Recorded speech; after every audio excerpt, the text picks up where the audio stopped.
globalization wrecked our jobs and kind of was responsible for the rise of China. Do you think he's going to get away with this? Well, Jesse, I think it's important that we look at what's happening right in front of us, right? I mean, when I look at these issues, when I look at policies, I look at it by thinking of what is actually going to improve the lives of the American people, what will make their lives better, more secure, more prosperous, more fulfilled. And unfortunately, what we've seen is that President Biden isn't doing that. He should be focused on his job as president of the United States of America and actually solving the problems that we're facing here, securing the border, making our communities more safe, improving education, strengthening our economy by supporting small business. There are a lot of problems, unfortunately, that need to be fixed. That's where he should be focused. But instead, as we've seen, he seems to be more focused on trying to be president of the world, and along with the power elite of America, taking this missionary zeal to say, you know what, we're going to set aside the problems that the American people are facing and instead focus on saving the world by spreading democracy everywhere.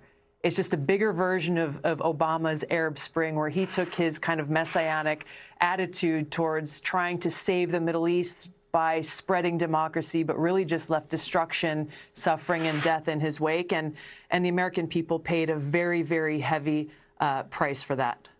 It's about humility, isn't it, Tulsi? It's about recognizing that the American president can't just shape the world however he wants.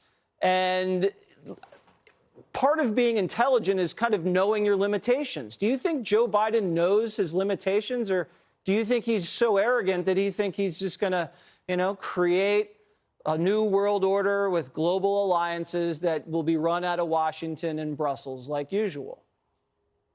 Well, central to that humility, Jesse, is first and foremost recognizing you're not God. You are not in control. And if you try to pretend that you are, what will result, even with good intentions, what will result, unfortunately, is more suffering, more hardship for the people in the world that supposedly he's trying to save, but also for the American people. Because Joe Biden's already told us, hey, freedom is not free.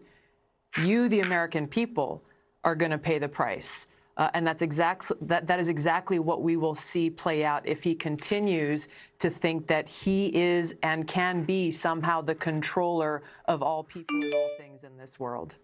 I mean, he can barely even control himself, let alone the entire world. Tulsi Gabbard, thank you so much for your analysis. Thanks, Jesse. So what is an Ashley